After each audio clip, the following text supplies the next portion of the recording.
മർക്കോസ് എഴുതിയ അഞ്ചാം അധ്യായമായിരുന്നു വായിച്ചത്.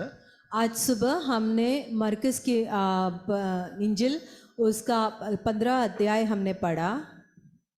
നമുക്കറിയാം അതിൽ കൊടുത്തിരിക്കുന്നത് നമ്മുടെ കർത്താവായ യേശുക്രിസ്തുവിന്റെ ക്രൂശീകരണത്തെക്കുറിച്ചുള്ള വിവരണമാണ്. वहाँ पे यीशु मसीह के क्रूस पे चढ़ाया जाने की बयान की गई है. നാം കണ്ടു ലോക ചരിത്രത്തിലെ ഏറ്റവും പ്രധാനപ്പെട്ട വിഷയമായിരുന്നു യേശുക്രിസ്തുവിന്റെ ക്രൂശീകരണം. इस संसार के इतिहास में सबसे मुख्य जो बात घड़ी है वो यीशु मसीह के क्रूस पे चढ़ाया जाना था. അതിന് പല കാരണങ്ങളുണ്ട്. उसके लिए बहुत से कारण हैं.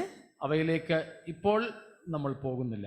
उन बातों पर हम अभी ध्यान नहीं करेंगे. എന്നാൽ തിരുവഴുത്തിലെ ഏതാണ്ട് എല്ലാ ഭാഗങ്ങളിലും നാം യേശുവിൻ്റെ ക്രൂശിനെ നിഴലും പൊരുളുമായി കാണുന്നുണ്ട്. लेकिन परमेश्वर के कलाम में सारे जगह में हम यीशु मसीह की क्रूस को क्रूस के बारे में हम देख सकते हैं. ഞാൻ മുമ്പേ പറഞ്ഞതുപോലെ സുവിശേഷകന്മാർ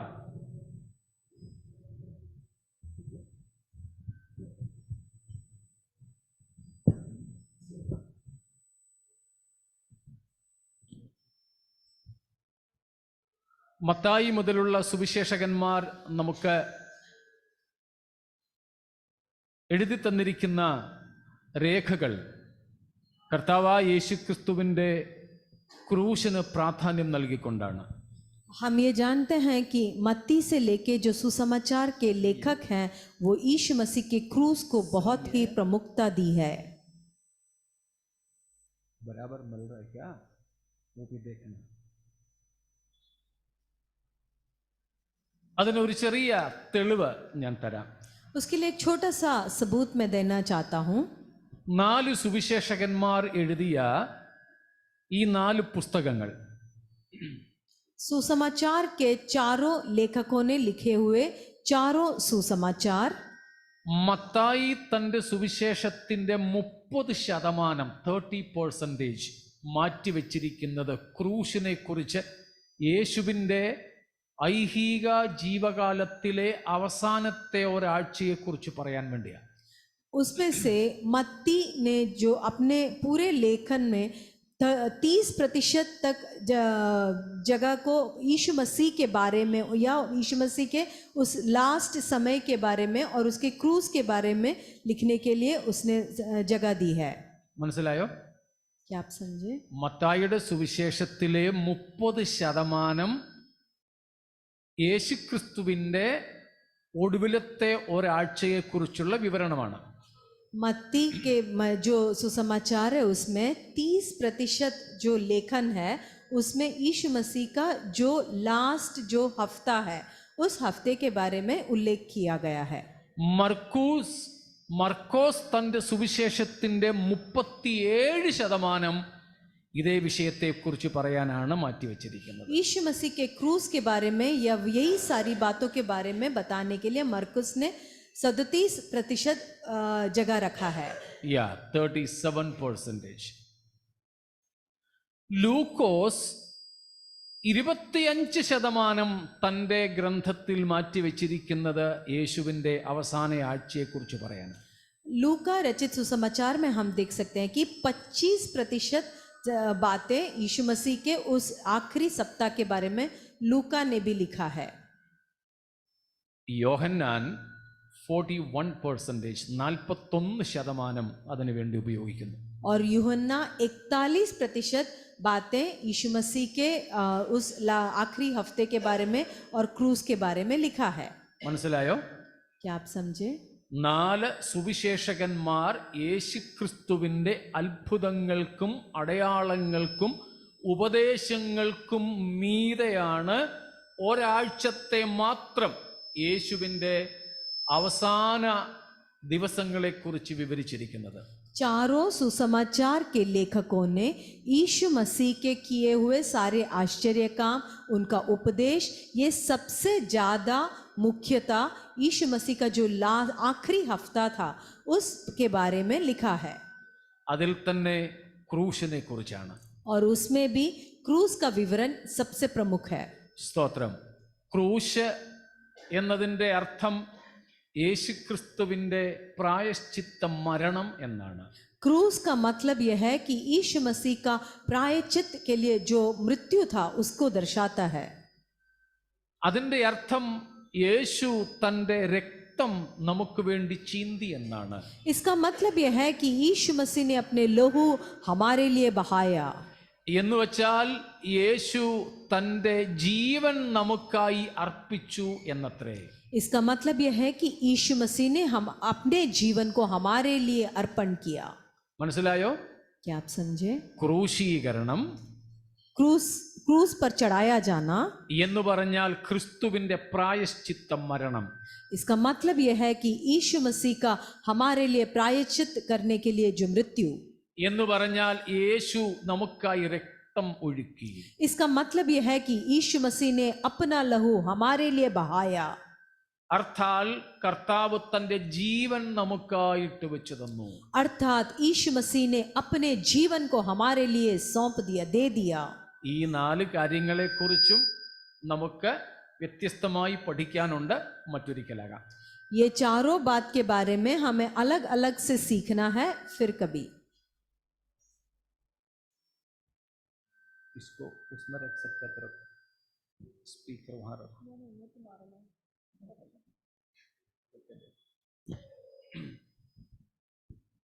അപ്പോൾ യേശുക്രിസ്തുവിൻ്റെ ക്രൂശീകരണത്തിന് തിരുവെഴുത്തിൽ ഏറെ പ്രാധാന്യമാണുള്ളത്. यीशु मसीह के क्रूस पे चढ़ाया जाने के लिए परमेश्वर के वचन में बहुत प्रमुखता दी गई है. സ്തോത്രം. ആ പ്രാധാന്യം നമുക്കും തിരുവചനത്തിൽ നൽകേണ്ടതുണ്ട്. और उस प्रमुखता हमें भी देना है. സ്തോത്രം.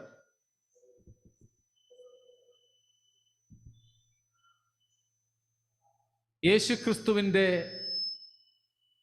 ക്രൂശീകരണം, यीशु मसीह के क्रूस पर चढ़ाया जाना. तिरछा रखो थोड़ा, उसको तिरछा रखो.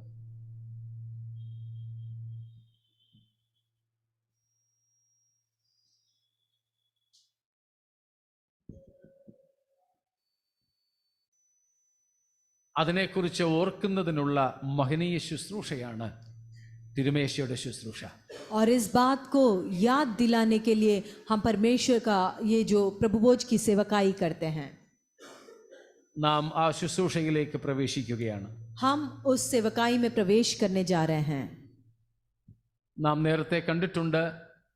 സ്തോത്രം. ഈ ശുശ്രൂഷയ്ക്ക് പറയുന്ന വിവിധ പേരുകളെ കുറിച്ച്.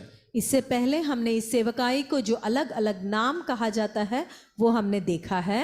അതിൽ ഒരു പേരാണ് മിനിസ്ട്രി ഓഫ് താങ്ക്സ് ഗിവിംഗ്, യൂക്കാരിസ്റ്റ്. और उसमें से एक नाम है कि धन्यवाद की सेवकाई. അതാണ് നാം 1 കൊരിന്ത്യർ 10-ാം അധ്യായത്തിന്റെ 16-ാമത്തെ വാക്യത്തിൽ വായിക്കുന്നത്. पहला कुरिन्ती 10वें अध्याय का 16वां वचन में हम ये पढ़ते हैं. पहला कुरिन्ती का रास पत्रिका 10वां अध्यायचा 16वां वचन.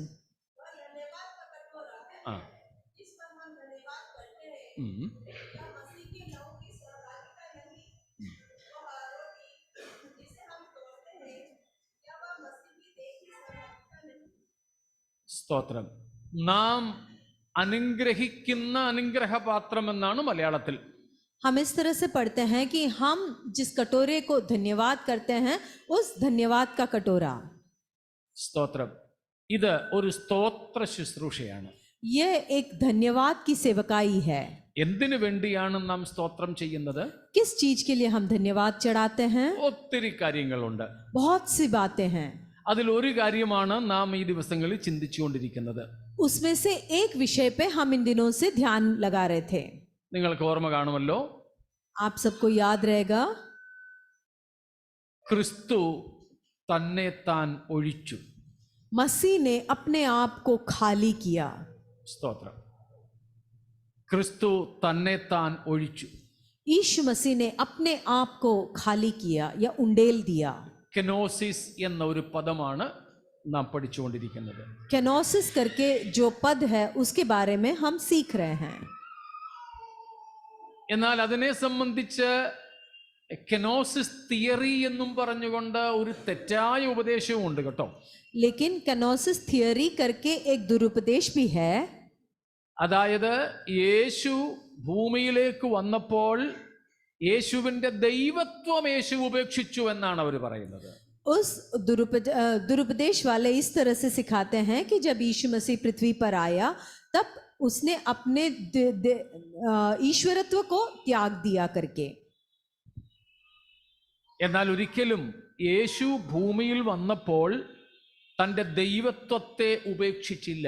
ये बात को ध्यान में रखें कि जब यीशु मसीह पृथ्वी पर आया तब कदापि उसने ईश्वरत्व को त्यागा नहीं. അതായത് Jesus was never ever A person without deity. इसका मतलब यह है कि कदापि किसी भी समय पर यीशु मसीह ईश्वरत्व रहित नहीं था. Never there was a moment in Jesus' life when he was not God. ऐसा एक पल का भी समय नहीं था जब यीशु मसीह ईश्वर नहीं था. മനസ്സിലാവുന്നുണ്ടല്ലോ? क्या आप समझ रहे हैं? സ്തോത്രം. യേശു സ്വർഗത്തിൽ ആയിരുന്നപ്പോഴും ഭൂമിയിൽ ആയിരുന്നപ്പോഴും ദൈവമായിരുന്നു. यीशु मसीह जब स्वर्ग में था और जब पृथ्वी पर था तब दोनों भी समय पे वो ईश्वर ही था. ഒരിക്കലും യേശു തൻ്റെ ദൈവത്വത്തെ ഉപേക്ഷിച്ചിട്ടില്ല. अपने ईश्वरत्व को यीशु मसीह ने कभी भी त्यागा नहीं. സ്തോത്രം. നേരത്തെ നമ്മൾ പഠിച്ചിട്ടുള്ളതുപോലെ when Christ came in the body, that was not a subtraction of his deity but an addition of humanity. जैसे हमने पहले पढ़ा, जब यीशु मसीह शरीर को धारण करके आया तब उसका ईश्वरत्व उससे निकाला नहीं गया, लेकिन मानवता को उसने अपने में समेट लिया.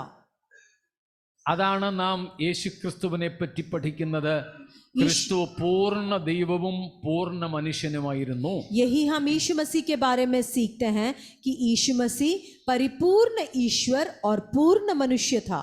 അപ്പോൾ യേശു എന്തൊക്കെയാണ് നമുക്ക് വേണ്ടി ഉരിഞ്ഞു വെച്ചത് എന്ന് നമ്മൾ പഠിച്ചുകൊണ്ടിരിക്കുകയാണ്. तो इस तरह से हम यीशु मसीह हमारे लिए किन किन चीजों को त्यागा या निकाल कर रखा उसके बारे में हम सीख रहे थे. എത്ര കൂട്ടം കാര്യങ്ങൾ പഠിച്ചെന്ന് ഓർമ്മ കാണുമല്ലോ. कितने बातें सीखे थे? जोर से बोलो. 9. 9 बातों को हमने सीखा. എന്തായിരുന്നു ഒൻപതാമത്തേത്? 9वीं बात क्या थी? എന്തായിരുന്നു ഒമ്പതാമത്തേത്? 9वीं बात क्या थी?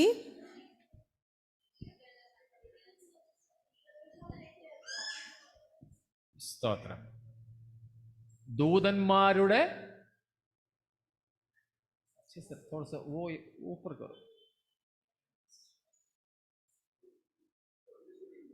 സ്തോത്രം. ഹി റിജക്റ്റഡ്, അല്ലെങ്കിൽ യേശു എന്താ ഉപേക്ഷിച്ചത്? यीशु मसीह ने क्या त्यागा? The continual service of the heavenly angels. സ്വർഗദൂതന്മാരുടെ തുടർമാനമായ ശുശ്രൂഷ കർത്താവ് മാറ്റിവെച്ചു.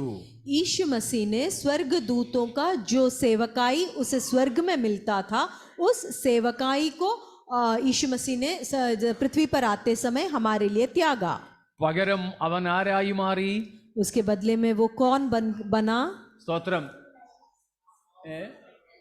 A humble servant and a slave.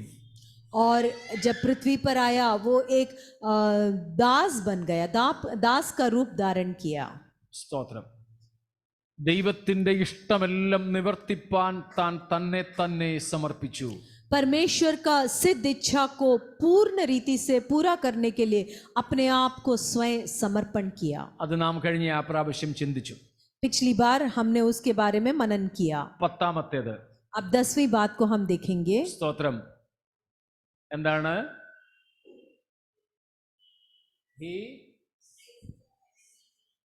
സ്തോത്രം. എഴുതിയിരിക്കുന്ന വാക്യങ്ങളുണ്ടല്ലോ. സ്തോത്രം. സ്വർഗീയ ദൂതന്മാരുടെ സ്തുതികൾ സ്വീകരിച്ചിരുന്നവൻ, स्वर्ग के दूतों का जो स्तुति या धन्यवाद पर जो विराजमान था, എന്നാൽ അത് നമ്മുടെ കർത്താവ് നമുക്ക് വേണ്ടി വിട്ടു. यीशु मसीह ने हमारे लिए उस स्तुति धन्यवाद को स्वीकार करने की अवस्था को त्याग दिया. സ്തോത്രം.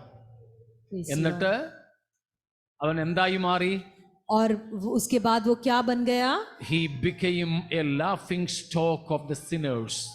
और पापियों का एक ठट्टा या हंसी मजाक उड़ाने का वस्तु बन गया.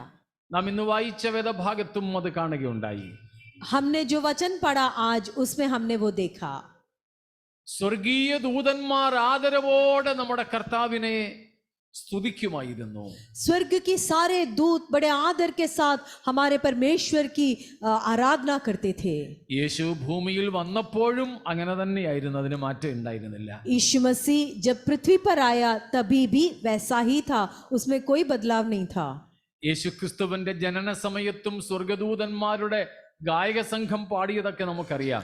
यीशु मसीह के जन्म के समय स्वर्गदूतों का पूरा एक मंडली आकर किस तरह से गाना गाया वो हम जानते हैं. സ്തോത്രം. അപ്പോൾ ദൂതന്മാരുടെ മുമ്പിൽ യേശു ക്രിസ്തുവിന് സ്തുതിയോ മഹത്വമോ കുറഞ്ഞിട്ടില്ല. स्वर्गदूतों के सामने यीशु मसीह का आदर या स्तुति कुछ भी कम नहीं हुआ. കർത്താവ് ഭൂമിയിൽ വന്നപ്പോഴും യേശു ജഡത്തിലായിരുന്നപ്പോഴും ദൂതന്മാർ അവനെ സ്തുതിക്കുക തന്നെ ചെയ്യുമായിരുന്നു. यीशु मसीह जब इस पृथ्वी पर आकर शरीर धारण किए हुए थे, तभी भी स्वर्गदूत यीशु मसीह को उतना ही स्तुति करते थे. എന്നാൽ പകരമായിട്ട് യേശു ഭൂമിയിൽ വന്നപ്പോൾ അവൻ പാപികളാൽ, സ്തോത്രം, അപവാദങ്ങൾ സഹിക്കുന്നവനായി. लेकिन जब यीशु मसीह इस पृथ्वी पर आया, पापियों ने उसका ठट्टा उड़ाया, मजाक उड़ाया. കൂടെ ക്രൂശിക്കപ്പെട്ടിരുന്ന കള്ളന്മാർ യേശുവിനെ ദുഷിച്ചു. उसके साथ जो क्रूस पे चढ़ाए गए जो डाकू थे, उन्होंने भी यीशु मसीह का मजाक उड़ाया. വഴിയെ കൂടെ പോകുന്നവർ യേശുവിനെ പരിഹസിച്ചു. रास्ते पे से जो जा रहे थे, उन लोगों ने भी उसका ठट्टा उड़ाया. സ്തോത്രം. പടയാളികൾ യേശുവിനെ പരിഹസിച്ചു. जो सैनिक थे, उन लोगों ने भी उसका मजाक उड़ाया. നാം ഇന്ന് വായിച്ച വേദഭാഗത്ത് അതിന്റെ 16 മുതലുള്ള വാക്യങ്ങൾ കാണുന്നു. റോമൻ പടയാളികൾ യേശുവിനെ മുൾക്കിരീടം ധരിപ്പിച്ച് അവന്റെ മുമ്പിൽ മുട്ടുകുത്തി പരിഹാസത്തോടെ പറഞ്ഞു, യഹൂദന്മാരുടെ രാജാവേ, ജയ ജയ. और रोमी सैनिकों ने एक कांटों का मुकुट गूंथकर उसके सिर पर रखा और कहकर उसका नमस्कार करने लगे, हे यहूदियों का राजा, नमस्कार करके उसका मजाक उड़ाया. അതിന്റെ 18 വാക്യത്തിലാണ് നാം അത് വായിക്കുന്നത്. मरकसच्या इंजिल तिचा 15वां अध्यायचा 16वां वचन में ये लिखा है. मरकस 15 का 16 में यूं लिखा है. 18 में लिखा है. എന്നിട്ട് നാം 19ാമത്തെ വാക്യത്തിൽ വായിക്കുന്നു, അവർ യേശുവിനെ കോൽ കൊണ്ടടിച്ചു. और 19वें वचन में हम यूं पढ़ते हैं, वे सिर पर सरकंडे मारते. അവന്റെ മുഖത്ത് അവർ തുപ്പി. उसके मुंह पर थूका. എന്നിട്ട് അവനെ പരിഹസിച്ചുകൊണ്ട് അവന്റെ മുമ്പിൽ മുട്ടുകുത്തി. और उसका मजाक उड़ाते हुए, ठट्टा उड़ाते हुए उसके सामने प्रणाम किया. ആരാധനയിലല്ല അവർ മുട്ടുകുത്തിയത്. उन लोगों ने आराधना करके आदर देने के लिए घुटने नहीं टेका. അവർ പരിഹാസത്തോടെ മുട്ടുകുത്തി അവനെ നമസ്കരിച്ചു. वहां पे ठट्टा करते हुए अपने घुटनों पे आकर उसका मजाक उड़ाया. അതാണ് 20ാമത്തെ വാക്യത്തിൽ വായിക്കുന്നത്. 20वें वचन में हम वो पढ़ते हैं.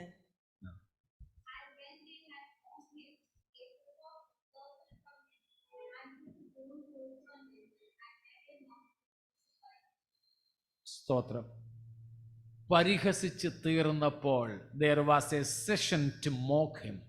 ठट्टा करके कर चुके थे तब, यानी ठट्टा करने का भी एक समय था. അങ്ങനെ താഴോട്ട് നമ്മൾ വായിക്കുമ്പോൾ വഴിപോകുന്നവർ പോലും യേശുവിനെ പരിഹസിച്ചു. और हम नीचे को जब हम पढ़ते हैं, सड़क पर आते जाने वाले भी यीशु मसीह का ठट्टा उड़ाया. He became a laughing stock. सबके लिए हंसी मजाक का एक कारण बन गया. പ്രിയരെ, നമ്മുടെ കർത്താവ് നമുക്ക് വേണ്ടി സഹിച്ചത് ഓർത്ത് ദൈവത്തിന് സ്തോത്രം ചെയ്യാനുള്ള ശുശ്രൂഷയാണിത്. प्रियो, हमारा परमेश्वर यीशु मसीह हमारे लिए जिन जिन बातों को सहन किया, उन बातों को याद करके परमेश्वर की धन्यवाद करने की सेवकाई है ये. ദൂതന്മാരുടെ സ്തുത്യനായിരുന്നവൻ അത് വേണ്ടെന്ന് വെച്ച് താണഭൂമിയിലേക്ക് പരിഹാസപാത്രമായി ഇറങ്ങി വന്നു. स्वर्गदूतों का जो आदर और स्तुति के योग्य और योग्य परमेश्वर था, वो नहीं चाहिए करके अपने आप को समर्पण कर कर इस पृथ्वी पर पापियों का ठट्टा और मजाक का वस्तु बनने के लिए उतर कर आया. അതാണ് നാം എബ്രായർ 12 വായിക്കുന്നത്. इब्रानियों 12वां अध्याय में भी हम यही पढ़ते हैं. അതിന്റെ മൂന്നാമത്തെ വാക്യം. इब्री करास पत्रिका 12वां अध्यायाचा 3रा वचन. इब्रानियों 12 अध्याय का 3रा वचन.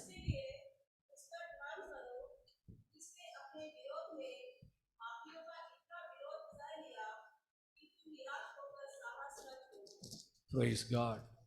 അവിടെയും എബ്രായ ലേഖന കർത്താവ് പറയുന്നു, പാപികളാൽ ഇത്ര വലിയ വിരോധം സഹിച്ചവനെ ഓർത്തുകൊള്ളുവീൻ. वहां पे परमेश्वर की आत्मा हमसे यूं कहता है कि पापियों के विरोध उसने विरोध में पापियों का इतना विरोध सह लिया, उसे तुम याद रखो.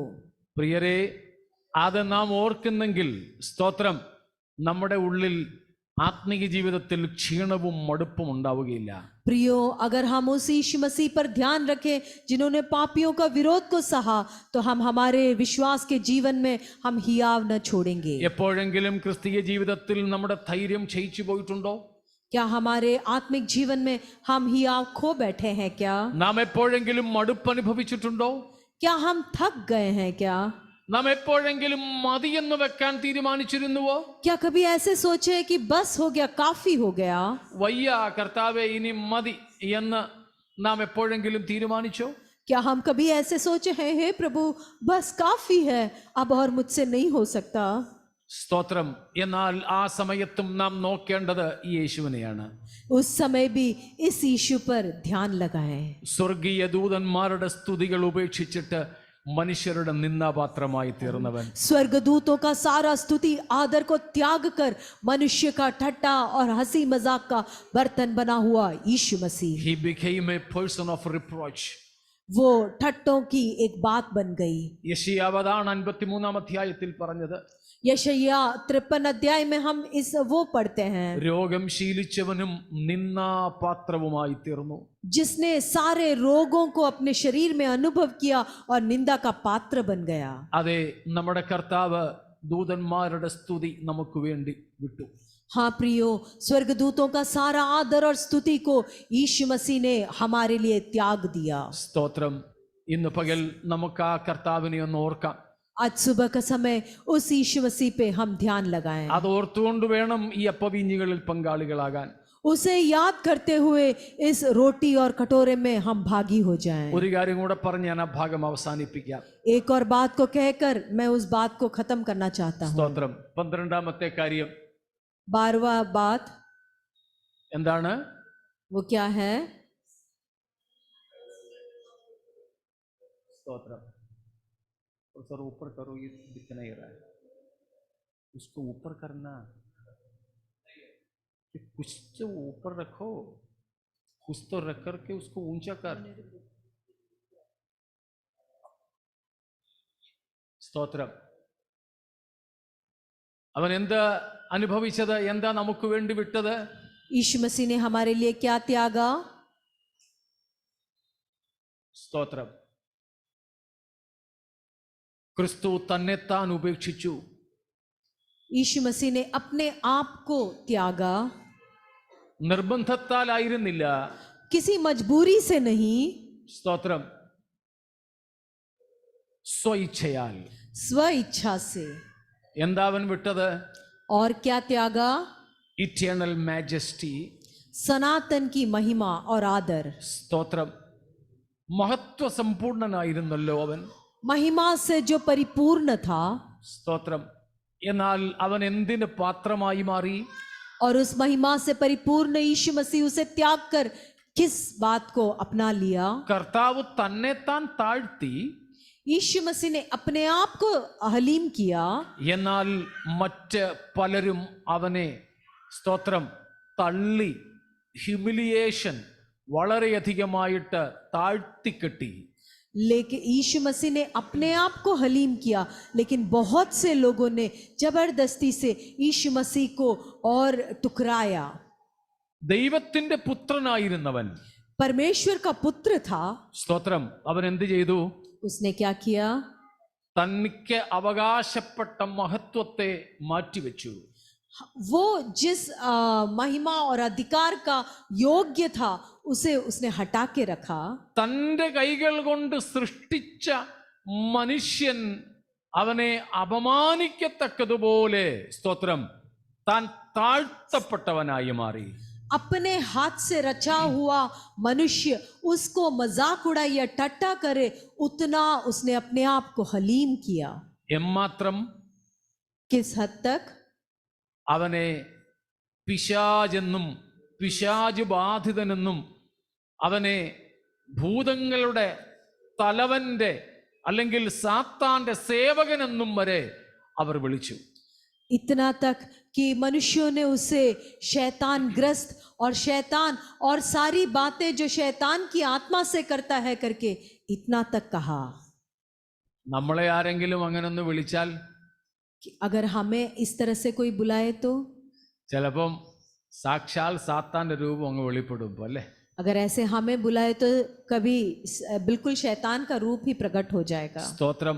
എന്നാൽ ഇവിടെ സാക്ഷാൽ ദൈവമായിരുന്നവൻ, लेकिन यहाँ जो वास्तविक रूप से स्वयं परमेश्वर था, സ്തോത്രം, ഇപ്പോഴും ദൈവമായിരിക്കുന്നവൻ, अब भी जो परमेश्वर था, മഹത്വവാനായ ദൈവത്തിന്റെ ഏകജാതൻ, महिमा से परिपूर्ण परमेश्वर का एकलौता बेटा, ആ ദൈവത്തെയാണ് ഈ മനുഷ്യർ സാത്താൻ എന്നും ഭൂതഗ്രസ്തനെന്നും ബെയേൽസെബൂബിനെ കൊണ്ട് കാര്യങ്ങളൊക്കെ ചെയ്യുന്ന സാത്താന്റെ സേവകനെന്നും ഒക്കെ വിളിച്ച് അപവദിച്ചത്. उस ईश्वर को ही मनुष्यों ने शैतान ग्रस्त और बिलसबब की आत्मा के द्वारा ये सारे आश्चर्य काम करते हैं करके इस तरह से बोलकर उसका मजाक उड़ाया। പ്രിയപ്പെട്ടവരെ, ആർക്കു വേണ്ടിയാണ് കർത്താവ് ഈ സ്തോത്രം താഴ്മയൊക്കെ ധരിച്ചത്? प्रियो, ये सारा निंदा को यीशु मसीह ने किसके लिए सहन किया? എനിക്കും നിങ്ങൾക്കും വേണ്ടിയല്ലേ? क्या ये मेरे लिए और आपके लिए नहीं? ഇന്ന് പകൽ നമുക്കൊന്ന് ഓർക്കാൻ പറ്റുമോ? क्या हम इस बात पर मनन कर सकते हैं? സ്തോത്രം. നാം ചിലപ്പോൾ കർത്താവ് നമ്മൾ ചോദിച്ചത് തന്നില്ലെന്ന് പരാതി പറയുന്നവരാകാം. कई बार हम इस तरह से परमेश्वर से कहते हैं कि हमने जो मांगा वो परमेश्वर ने हमें दिया नहीं। എന്നാൽ ഈ പകൽ നാം ഓർക്കൂ, സ്തോത്രം, ക്രിസ്തു നമുക്ക് വേണ്ടി സഹിച്ചത് നമ്മോടുള്ള സ്നേഹത്തിന്റെ പ്രകടനമായിരുന്നു. प्रियो, इस बात को हम याद रखें कि यीशु मसीह ने जिन जिन बातों को सहन किया वो हमारे लिए जो प्रेम था उसका एक प्रदर्शन था। ഹല്ലേലൂയ. हालेलुया। കർത്താവ് നമുക്ക് വേണ്ടി ഉപേക്ഷിച്ചത്, यीशु मसीह ने जिन जिन बातों को हमारे लिए त्याग दिया, തന്നെ താൻ ഒഴിച്ചത്, अपने आप को खाली किया। സ്തോത്രം, നാം ഓർക്കണേ, തൻ്റെ മഹത്വവും തൻ്റെ പദവികളും വിട്ടിട്ട് മനുഷ്യരാൽ നിന്ദിക്കപ്പെടേണ്ടതിന്, ദുഷിക്കപ്പെടേണ്ടതിന് തന്നെ താൻ ഏൽപ്പിച്ചു കൊടുത്തു. अपने सारे महिमा को, अपने सारे आदर को उसने त्याग कर मनुष्यों के द्वारा ठट्टा मजाक उड़ाया जाने के लिए उतना तक उसने अपने आप को हलीम किया। ഹല്ലേലൂയ. സ്തോത്രം. ഇന്ന് പകൽ നമുക്ക് ഒന്ന് ഓർത്തുകൊണ്ട് ഈ തിരുമേശയിലേക്ക് വരാം. हम इन बातों को मनन करते हुए इस परमेश्वर की मेज की ओर आए। നാം ഈ കാര്യങ്ങൾ ഓർക്കുന്നെങ്കിൽ നമ്മുടെ ജീവിതത്തിൽ ഇതുപോലെയുള്ള അവസ്ഥകൾ വരുമ്പോൾ നാം ക്ഷീണിക്കുകയില്ല. अगर हम इन बातों को हमेशा हमारे ध्यान में रखें तो जब ऐसी बातें हमारे जीवन के तरफ आएंगे तब हम अपने हियाव को नहीं छोड़ेंगे, നാം മടുത്തു പോവുകയില്ല. हम थक नहीं जाएंगे। സ്തോത്രം. മനസ്സിലാവുന്നുണ്ടോ? क्या आप समझ रहे हैं? സ്തോത്രം. हालेलुया। നമ്മുടെ കർത്താവിങ്കിലേക്ക് നമ്മുടെ മുഖം ഇന്ന് രാവിലെ നമുക്ക് ഉയർത്താം. आज सुबह के समय हमारे मुंह को परमेश्वर के चेहरे की ओर उठाएं. ബാക്കി ഭാഗങ്ങളുണ്ട്, അത് നമുക്ക് അടുത്ത ശുശ്രൂഷയിൽ ചിന്തിക്കാം. और भी आगे की बातें हैं, वो हम अगले सेवकाई में हम उस पर ध्यान करेंगे. യേശു തന്നെ താൻ ഒഴിച്ചപ്പോൾ നമുക്ക് വേണ്ടി താൻ സ്തോത്രം മാറ്റിവെച്ച പലതും, यीशु मसीह ने जब हमारे लिए अपने आप को त्याग दिया तो स्वयं होकर जिन बातों को अपने आप से उसने हटा कर रखा. കർത്താവ് തന്നെ താൻ ഒഴിച്ചു എന്ന് പറയുമ്പോൾ താൻ ഒഴിച്ചിട്ട് നമുക്ക് വേണ്ടി ചിലത് സ്വീകരിക്കുക കൂടെ ചെയ്തിട്ടുണ്ട്. जब यीशु मसीह ने कुछ बातों को त्याग दिया करके कहते हैं तो अपने हमारे लिए कुछ बातों को त्यागा, उसके बदले में कुछ बातों को उसने स्वीकार किया. അതാണ് നാം ഇവിടെ കണ്ടത്. മഹത്വം, ദൂതന്മാരുടെ സ്തുതിയൊക്കെ മാറ്റിവെച്ചപ്പോൾ മനുഷ്യരുടെ നിന്ദയും അപമാനങ്ങളും താഴ്ത്തപ്പെടലുകളും സന്തോഷത്തോടെ കർത്താവ് സ്വീകരിച്ചു. प्रियो, हमने वही देखा यहाँ पर कि स्वर्गदूतों की आराधना और आदर को जब उसने त्याग दिया तो उसने मनुष्यों के द्वारा टट्टा उड़ाया जाना, मजाक किया जाना और उनका अनादर को स्वीकार किया. നാം നേരത്തെ പഠിച്ചു, he left the company of the heavenly beings. हमने पहले ये पढ़ा था कि उसने स्वर्गवासियों का या स्वर्गीय बातों का उस साथी को छोड़ दिया. പിതാവായ ദൈവത്തോടും, അല്ലെങ്കിൽ ഒരു ഭക്തൻ പറഞ്ഞതുപോലെ one of the Trinity was crucified. जैसे एक भक्त ने कहा कि त्रित्व में से एक सूली पर चढ़ाया गया. ഇതൊരു ചെറിയ കാര്യമല്ല. ये एक छोटी बात नहीं है. One of the Trinity was crucified. त्रित्व में से एक क्रूस पर लटकाया गया.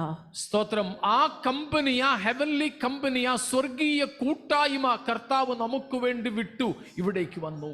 हालेलुया. उस स्वर्गीय जो एकता की अनुभव थी, जो साथी था, उस साथ की अनुभव को यीशु मसीह ने त्याग कर इस पृथ्वी पर हमारे लिए आया.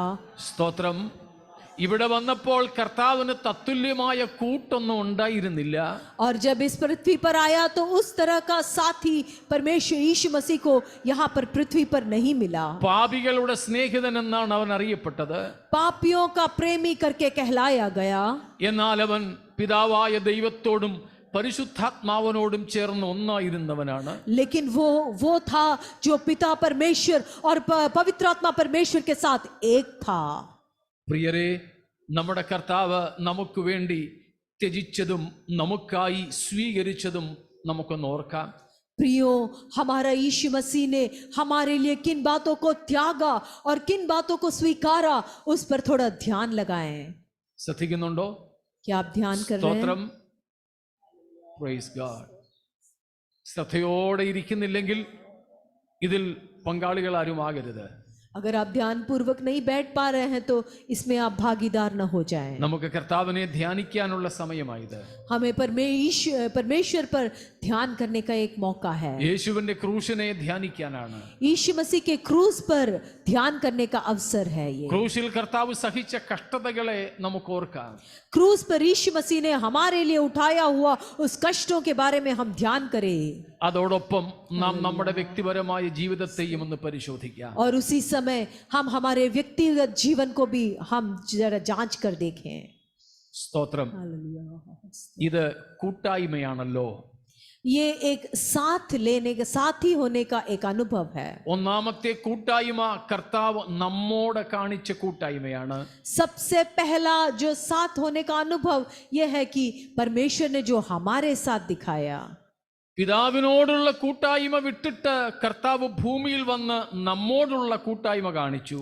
पिता परमेश्वर के साथ जो एकता था और जो साथी का अनुभव था, उसे त्याग कर यीशु मसीह पृथ्वी पर आकर हमारे साथ रहने लगा. സ്തോത്രം. അവൻ നമ്മെപ്പോലെയായി. वो हमारे जैसा बन गया. അതും നമ്മെപ്പോലെ ആയെന്ന് പറഞ്ഞാൽ സ്തോത്രം, he did not take the form of the pre-fallen man.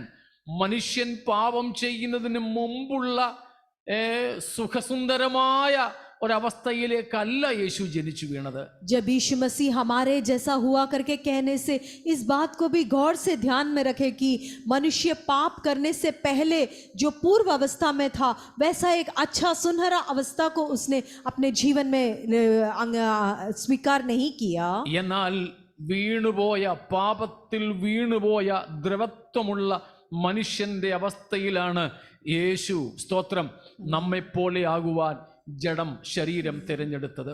लेकिन जिस शरीर को यीशु मसीह ने अपने लिए स्वीकारा वो वही शरीर था जो पाप के वजह से, पाप में गिरने के बाद जो मनुष्य का सारा महिमा अभी चला जाकर जो नाशमान शरीर बन गया था.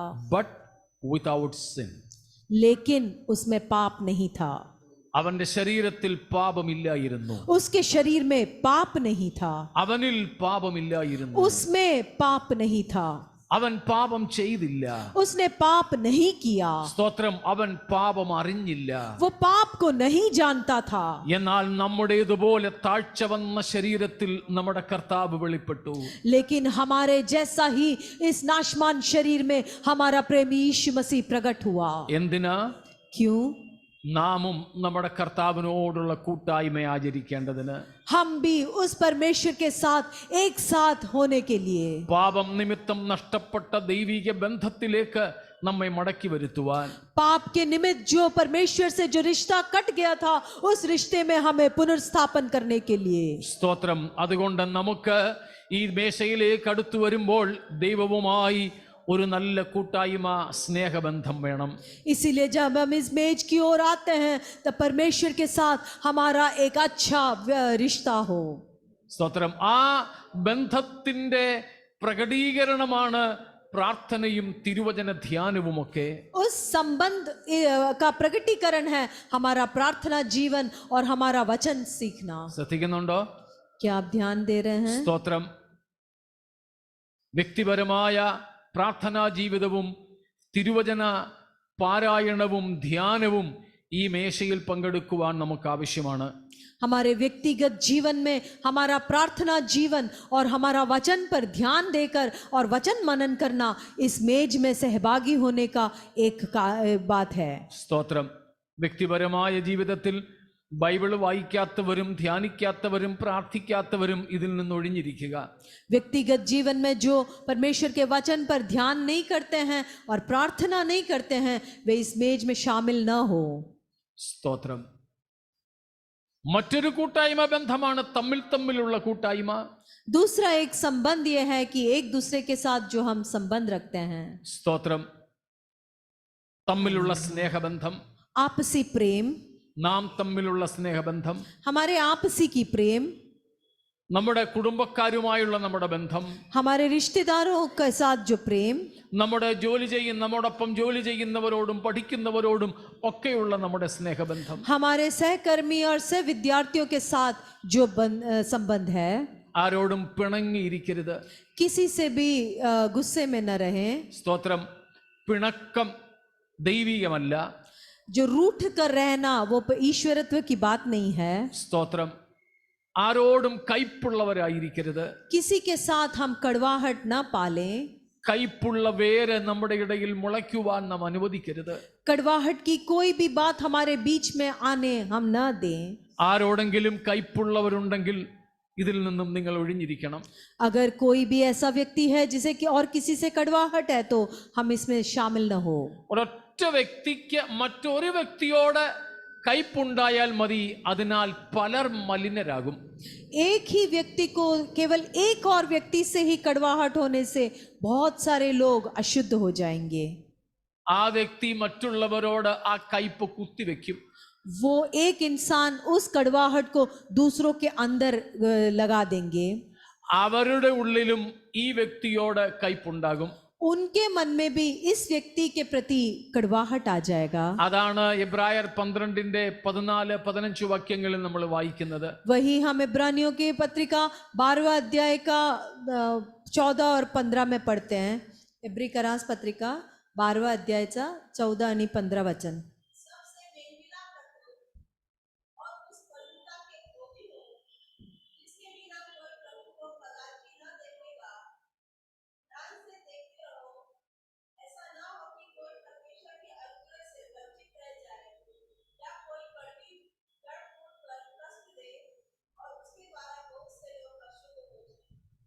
ദൈവത്തിൻ്റെ സഭയിൽ ഒരു കയ്പുള്ള വേര് മുളച്ചാൽ അനേകർ അതിനാൽ മലിനരാകും. परमेश्वर की कलीसिया में एक कड़वी जड़ फूट गई तो अनेक लोग उससे अशुद्ध हो जाते हैं. സ്തോത്രം. അങ്ങനെ വല്ലതും ഉള്ളവർ ഇതിൽ നിന്ന് ഒഴിഞ്ഞിരിക്കണം. ऐसा कोई भी कड़वाहट का जड़ है तो आप इस मेज में शामिल न हो. വിശുദ്ധിയോടെ ഇതിലേക്ക് നമുക്ക് അടുത്തു വരാം. पवित्रताई के साथ हम इसके करीब आ जाएं. ഉപദേശപരമായി നമുക്കാർക്കും കുഴപ്പമില്ലെന്നാണ് എൻ്റെ ചിന്ത. मैं सोचता हूँ कि उपदेश के अनुसार हमें से किसी में कोई कमी नहीं है, എന്നാൽ പ്രായോഗികമായി നമ്മുടെ ജീവിതത്തെ നാം അറിയുന്നുണ്ട്. लेकिन हमारे जीवन को दैनिक तौर से केवल हम ही जानते हैं മറ്റുള്ളവർക്ക് അറിഞ്ഞുകൂടാ. और लोग नहीं जानते हैं. സ്വന്തം കുടുംബാംഗങ്ങൾക്ക് പോലും അറിയാൻ സാധ്യതയില്ല. अपने परिवारजन भी हमें नहीं जान सकते हैं, എന്നാൽ നാമാണ് നമ്മെ നന്നായി അറിയുന്നവർ. लेकिन हम ही अपने आप को अच्छे से जानते हैं. നമ്മേക്കാൾ നന്നായി അറിയുന്നത് നമ്മുടെ ദൈവവും. हमसे और अच्छे से हमारे बारे में हमारा परमेश्वर जानता है. ആ ദൈവത്തിന്റെ മുമ്പിൽ കുറ്റമറ്റ മനസാക്ഷിയോടെ വേണം ഇതിലേക്ക് അടുത്തു വരാൻ. उस परमेश्वर के सामने एक साफ विवेक के साथ हम परमेश्वर की मेज की ओर आए. നമ്മുടെ ചിന്തകൾ പലപ്പോഴും കുഴപ്പമില്ലെന്നായിരിക്കാം. हम शायद इस तरह से सोच सकते हैं कि हमारे सोच विचार में गलती नहीं है, എന്നാൽ തിരുവചന പ്രകാരം നാം നമ്മെ വിലയിരുത്തണം. लेकिन परमेश्वर के वचन के आधार पर हम हमारी तुलना करें. നമ്മുടെ ജീവിതത്തെ നമുക്കൊന്ന് പരിശോധിക്കാം. हमारे जीवन को हम परख कर देखें. സ്തോത്രം. ഇത് നമ്മെ തന്നെ പരിശോധിക്കാനുള്ള സമയമാണ്. ये हमारे अपने आप को जांचने का समय है. നമുക്ക് ദൈവസ്ഥാനത്തിൽ എഴുന്നേറ്റ് നിൽക്കാം. परमेश्वर के सम्मुख में हम खड़े हो जाएं. നമ്മുടെ സ്വന്തം ജീവിതത്തെ നമുക്കൊന്ന് പരിശോധിക്കാം. हमारे अपने जीवन को हम जांच कर देखें. बच्चे लोग भी सब खड़े हो जाओ. सारे बच्चे भी खड़े हो जाएं. സ്തോത്രം. ഇത് നമ്മെ പരിശോധിക്കാനും കർത്താവിനെ ധ്യാനിക്കാനുമുള്ള സമയമാണ്. ये समय हमारे अपने जीवन को जांचने के लिए और परमेश्वर यीशु मसीह पे ध्यान केंद्रित करने का समय है. ഹല്ലേലൂയ. ക്രൂശിനെ ധ്യാനിക്കുന്ന ഒരു പാട്ടിന്റെ ഇരടികൾ നമുക്ക് പാടാം. क्रूस पर